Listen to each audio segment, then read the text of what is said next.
Hello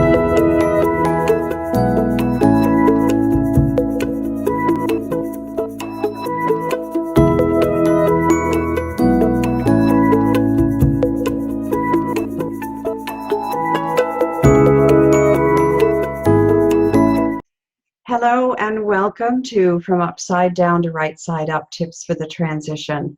I'm Maria Tomás-Keegan, your host, and this is my continuing series of conversations in which I chat with strong, supportive women who have an inspiring story of transformation to tell, and they are courageous enough to share it with us here. Today's guest is Rosemary Hurwitz.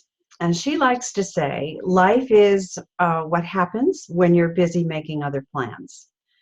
She was busy planning her own life, going to college, deciding on a major, when her life took a turn that no one expected, and she got overwhelmed by it all. We call this episode, Learning Who You Are Meant to Be. Hello, Rosemary. Welcome. Hi, Maria. Thank you for having me. I am so happy that you're open to sharing this story because I believe it will resonate with many other women. Many of us get overwhelmed by life, and it takes us sometimes to a very dark place. I would love it if you would share your experience with that. Yes, of course. I'd be happy to. I was 18, as I think I talked with you a little bit about in the video, or our prior video. I had a very nice social network, best friends from second grade on, went to high school with them. I was very happy and secure. So you are so right when you say that it kind of was very unexpected and came from out of nowhere. This clinical depression that I was diagnosed with as a college freshman. It built up over time the way things do when sometimes there's that transition for young people between high school and college, when all their, or maybe it happens in college, where their friends are all flying to different places and doing different things, and they're sort of find themselves kind of alone in this new environment. I had worked at a clinic of internal medicine as a senior in high school. I thought that that would be a wonderful career for me to be in the medical profession with doctors and wonderful people, serving. I was a nurturing type from a big family. But I got into the curriculum, and I soon found out, I would say 6 weeks into it, it started to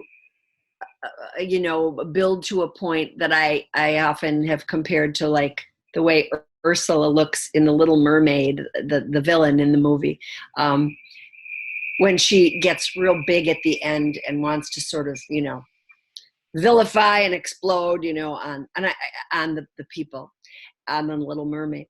And that's sort of how depression grows. It sort of grows before your very eyes. It isn't. Mine was. They called it acute, which is sort of a quick onset, and yet it still was building in me, and all those insecurities maybe that I held in high school, though I appeared very sanguine and happy and sunshiny, they were all forming.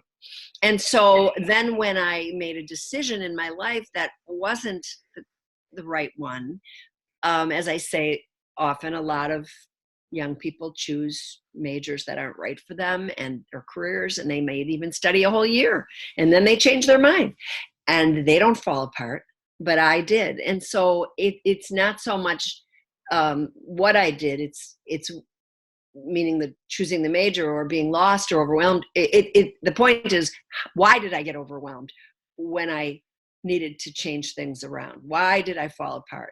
Why did it become a breakthrough instead of just, now I'm going to smoke some pot and, go to see my friends for a month, come back, figure it out. I wasn't that laid back. I couldn't do that kind of thing. So my father picked me up. I went one day, I was in classes, and every letter on the keyboard reminded me of something painful. And I won't forget that morning because it was bright and beautiful out, and it was a crisp October day, and everything was dying around me. And it was sort of like That was what was happening inside. But a rebirth was going to happen, and I didn't know that, the way, and often, as it does in nature, it takes some seasons to get to that rebirth. Well, I basically fell apart. I put my head down, and the counselor came in. She was very pretty, and I remember her, and very pulled together and kind, and she said, everything will be all right. Lots of young people go through these things. Your father's coming to pick you up. And the bottom line is, my mom was somebody who was very spiritual and prayed a lot, and my dad was too, but he was a little bit more grounded in some ways, practical. And he said he had some mental illness in his family, and he said, we need to take her to get some help. She hasn't been well or herself for a while now. And so reluctantly they did it. I remember that morning I was all curled up in the fetal position and just like sweating with anxiety. And I went and met this therapist, and I didn't care for him at all. And he was very kind of harsh, probably the way I was being to myself inside, and it didn't work. So I came home, and we tried again, and we met this lovely man named Dr. Bond, who was phenomenal and helped me so very much. And for 3 months I was in this hospital, and I came home on weekends, most weekends. And he looked at me. I remember the very first thing he said, are you a little confused? And I just felt like a house fell off my back. I mean, the connection between your therapist or your spiritual director or whoever you're going to help you move through and beyond a dark night is very important. And I did trust him, and there was some wonderful connection, and I'm always will be grateful for him. And in any event, after those 3 months of struggle, steps backward, steps forward, I got to know who I was. I got to know what my strengths were. I got to know that nursing program probably wasn't right for me, given that my personality lended itself more to communication and creativity, definitely relationships, communication. So I then got into human resources and career counseling, and stepped out of college for a while, went back, finished my degree, and, eventually met the love of my life. And it was one of these very fruitful experiences. I can't tell you how fruitful and creative a clinical depression can be. Now, when you're going through it, you don't want to hear that, but it is. It truly is. And it was, besides having a baby, maybe, and finding my soulmate, having babies and soulmate, it was the biggest thing that ever happened to me in my life. Wow. That is so inspiring to me.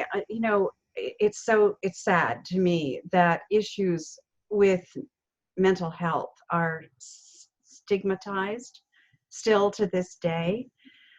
I want to thank you so much for being brave enough to share that very personal story, Rosemary. It is a journey that I believe a lot of people go through, and it's not recognized what they're going through, and they don't get the help they need.